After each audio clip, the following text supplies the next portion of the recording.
The SAT, or as I like to call it, torture.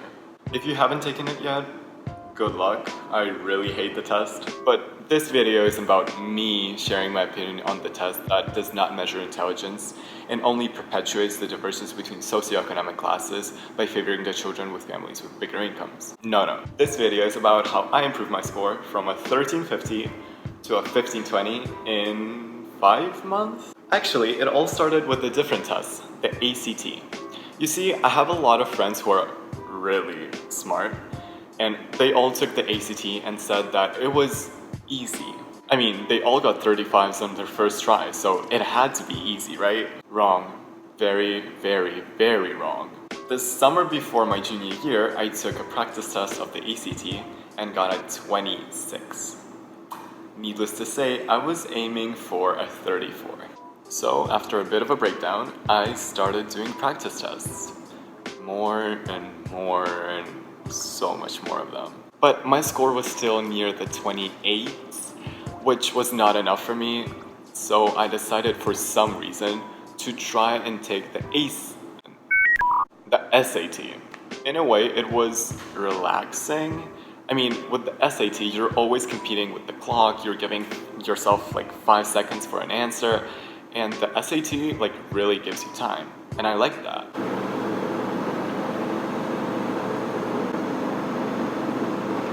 So that's why I decided to stick with the SAT and not the ACT. At first, I was getting 1370s on my practice tests, and by that I mean a 1370 was my best result. It was December, so I had to register for a test just to see where I was, and for some magical reason, I got a 1440 during the actual test, which was way better than anything that I've ever got on a practice test. However, my idealistic self didn't like that score, and I decided to retake it in March, I think?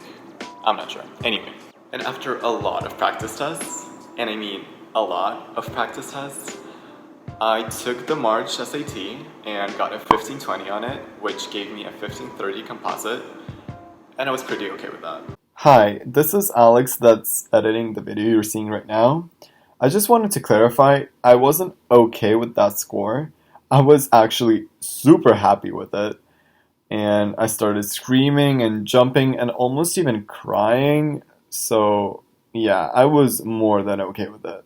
There were no more sleepless nights thinking about the tests, no more practice tests, no more worrying, just nothing. So how did I improve my score so much? Here are my tips. First things first, practice. Practice makes perfect, and I truly believe that. If you were looking for an easy way to improve your score, this video isn't about that. I took at least one practice test per day, and I would take them at home, during lunch breaks, even during some classes. Probably should have done that, but anyway. If you don't believe me, insert a picture of the amount of practice tests that I took right here. Also, back then, I had this mindset that if I didn't work every day, I would fail, even though you can't fail the SAT. This mindset isn't really healthy, and I wouldn't recommend it, but it kept me motivated, so I guess that worked. Tip number 2. If you are making mistakes, and you probably are, understand them. I think this is even more important than the practice tip, simply because even if you practice a lot, if you don't understand your mistakes, you're not going to improve. So for example, if you're making a lot of mistakes in the reading passages, understand what kind of question it is. For example, is it what does the author imply question, or is it what does this word mean question? And try to practice those questions specifically. However, in my case, I made a lot of the dumb mistakes, which basically means that you know the right answer, but you still pick the wrong one, if that makes sense. To that, I would recommend taking the actual time to double check all of your answers, and by double check, I mean double check. When you've answered all of your questions, try to go back to the ones that you are doubting and answer them as if you're seeing that question for the first time. Number 3, let's talk about the materials I used to study. So my Lord and Savior is Barron's. This bad boy, and excuse my language, will fuck you right in the ass and make you cry, but you will get better. Actually, Barron's is harder than the actual test, so I feel like when you're preparing the material that's harder than the SAT, you're determined to get a better score during the actual test. Apart from Barron's, I'd recommend Crack the SAT and the ACT, Princeton Review, Khan Academy, Magoosh, Panda, and some other sources that I can't name for legal reasons. Also, a very important note, don't waste the College Board's official practice tests on your first tries. Try to save them for your last practice test before the actual test, because they are the closest thing that you're gonna get to the real SAT, so you wanna save those for later. Number 4, if you don't feel like studying any longer, it's okay. There are other ways you can study without really studying.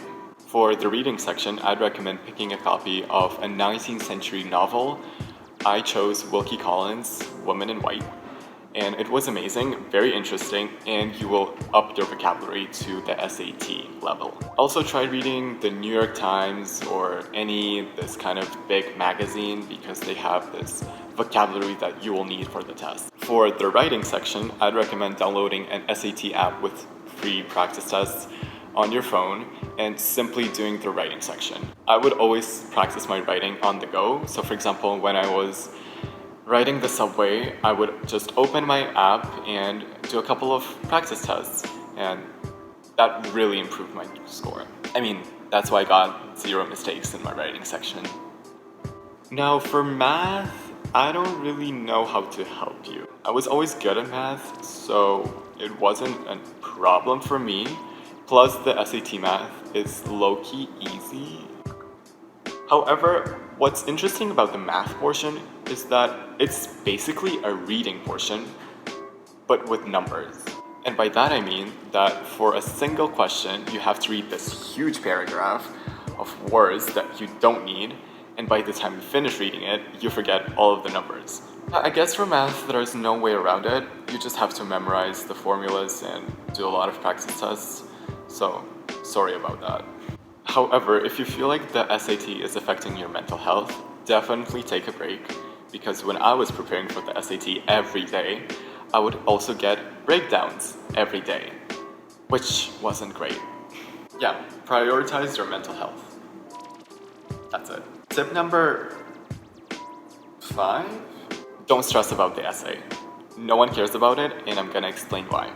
The first time I took the SAT in December, I took it with the essay portion, and I did not practice for the essay at all. And when I say at all, I mean at all. And I got a 6 for 6 on my first try without knowing the structure and anything. So after a lot of essays and memorizing the structure, knowing all the details, I was pretty confident that I was gonna get a better score. And guess what I got? A 6 for 6. Again. Yeah, I don't know, it's very subjective, so don't stress about it. Plus, colleges don't really care about the essay on your SAT. They care about your actual essay that you write for college. So take it if you have to, but honestly, just don't. And my last tip, which is the most important one, is study for the SAT, take the ACT. I'm gonna repeat that for the people in the back. Study for the SAT, take the ACT. Here's why. The night before my SAT results, I was super stressed because I thought I bombed it and I would not get a 1500 plus, which is what I needed. So as a way for me to relax, I took a couple of the ACT practice tests, and surprisingly, I got really good scores. I got a 35 on my first try and a 36 on my second try. And honestly, I was shocked. What I found out is the ACT is actually really easy compared to the SAT. And my friends were right. The SAT has really long and hard passages that come with hard questions. However, the ACT has really nice, compact passages, and the questions are really straightforward and literally ask you what's inside the text. Like, no one's gonna ask you what the author meant or what he or she implied by that word. But I feel like as long as you're studying for the SAT, you are gonna get a good score on the ACT, as long as you stay within the time limit. And honestly, I have no clue how to improve the timing on your ACT, so good luck with that. Hi, it's me again. I just wanted to point out the fact that luck plays a huge role during the SAT. For example, I know a lot of people who took the SAT who were really smart, and the curve was just off, and they got bad scores. So, yeah, even though the SAT takes a lot of preparation, like sometimes it just comes down to luck, and you can't do anything about that. Anyway, those are all my tips, and I know this video is very long, but I tried to get as much information out of the way as possible. If you have any comments about the test or the procedure or anything, be sure to leave a comment or message me. But please remember that the SAT is not a measure of intelligence, and I've seen a lot of great people get into their dream schools without the amazing scores.